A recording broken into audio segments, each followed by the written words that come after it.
Hola, buenos días desde La Habana. Soy Joanny Sánchez y estoy aquí junto a ustedes abriendo la ventana 14.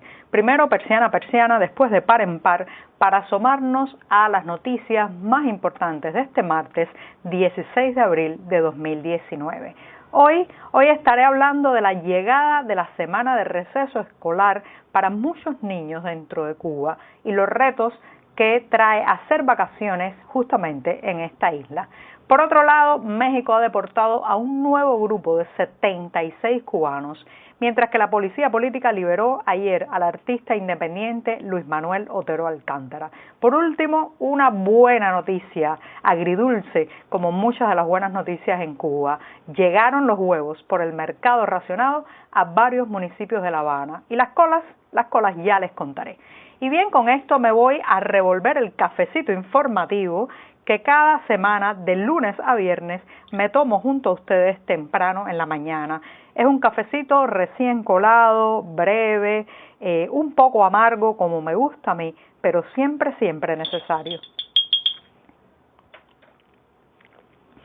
Después de este sorbito, el primer sorbito mañanero de este martes, voy a irme con los temas que les he comentado, aunque antes les advierto que pueden ampliar todas estas noticias, todos estos comentarios en las páginas del diario digital 14 y medio, que un grupo de colegas hacemos desde aquí, desde dentro de Cuba. Y con esto pues me voy a vacaciones, receso escolar, un tema que por estos días preocupa, pero también alegra a muchas familias cubanas.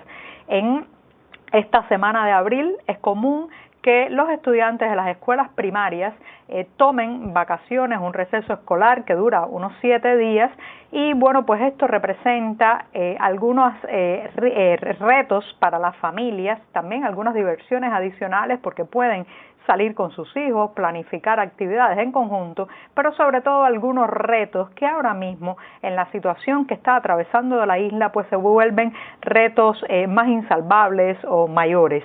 Por ejemplo, un reto tiene que ver con el transporte. En la semana de receso escolar es común que las familias quieran salir a otras provincias a visitar quizás parientes que viven en otra ciudad, en otro municipio, y entonces se recarga el transporte interprovincial y también el transporte dentro de las ciudades, porque muchos padres quieren llevar a sus hijos a lugares recreativos, de divertimento, espectáculos, museos. Entonces, ¿qué es lo que está pasando? Bueno, pues que estamos viviendo un momento en que el transporte interprovincial, los ómnibus que conectan una provincia con otra y también el ferrocarril, aunque prácticamente no hablo del ferrocarril porque ha disminuido tanto su frecuencia, el número de vagones y la calidad del servicio que muchos cubanos ya ni siquiera piensan en transportarse en trenes. Pues bien, los ómnibus que mueven pasajeros de una provincia a otra están bastante recargados y quienes no hayan tenido la previsión de comprar con 3 meses de antelación un boleto para moverse entre La Habana y Santa Clara, Santiago de Cuba y Camagüey, Pinar del Río y Santi Espíritus, pues quienes no hayan tenido esa previsión se encuentran ahora con el problema de las largas colas para la lista de espera y sobre todo con una gran congestión en las terminales de ómnibus para lograr obtener un boleto con el que moverse en esta isla larga y estrecha.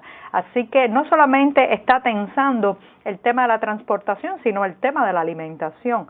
Muchos padres ven que sus hijos pasan más horas en casa, que hacen a veces muchas más actividades físicas, correteando en las calles, jugando la pelota en una esquina, yendo a algún lugar recreativo y tienen más exigencias o al menos piden más alimentos, chucherías y toda una serie de productos que recargan mucho el bolsillo de las familias.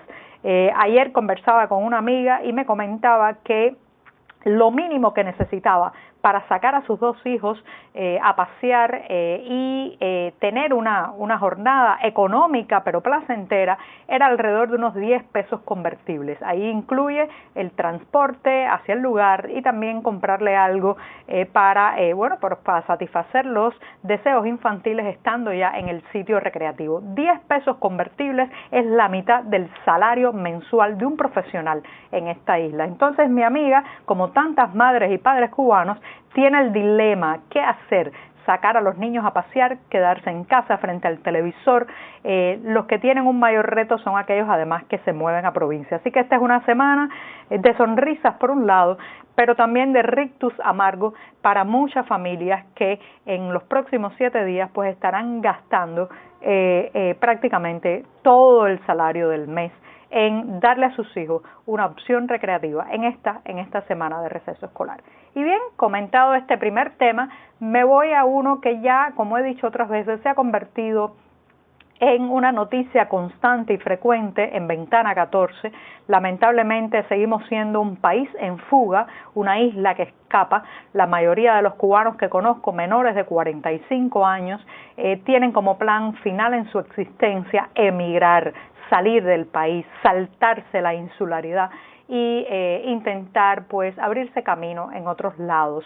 He repetido mucho una frase que les comparto también, y es que es muy difícil echar raíces en un país donde no se pueden dar frutos profesionales, frutos económicos, incluso frutos personales al estilo de la expresión, de la libre asociación, del poder decir o ser un ente cívico de manera libre.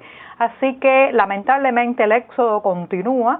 Las cifras oficiales no se acaban de publicar exactamente de cuántos cubanos están saliendo del país cada mes, pero lo cierto es que México acaba de deportar a un grupo de 77 compatriotas que estaban en ese país haciendo la ruta muy probablemente para llegar a la frontera con Estados Unidos e intentar pedir asilo político en ese país, aunque les recuerdo que en enero de 2017 se radicó la llamada política de pies secos, pies mojados, que otorgaba algunos privilegios a los cubanos que llegaban hasta la frontera norteamericana o tocaban territorio norteamericano, y así podían recibir algunos privilegios de una residencia prácticamente automática que les permitía esperar un año dentro de Estados Unidos y entonces acogerse a la llamada ley de ajuste cubano, que se mantiene, pero ahora es más inaccesible y más difícil para los nacidos en esta isla.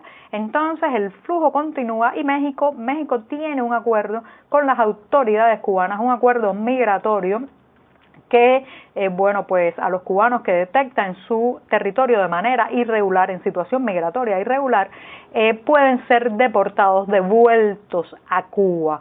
Esto, es un tema que lleva mucha discusión, pero lo cierto es que el gobierno mexicano se ha presentado en los últimos meses como un gran garante también del respeto a los migrantes, de que ningún hombre es ilegal, de que ningún ser humano puede ser tratado como si no tuviera patria o como si no tuviera legalidad en el país donde está.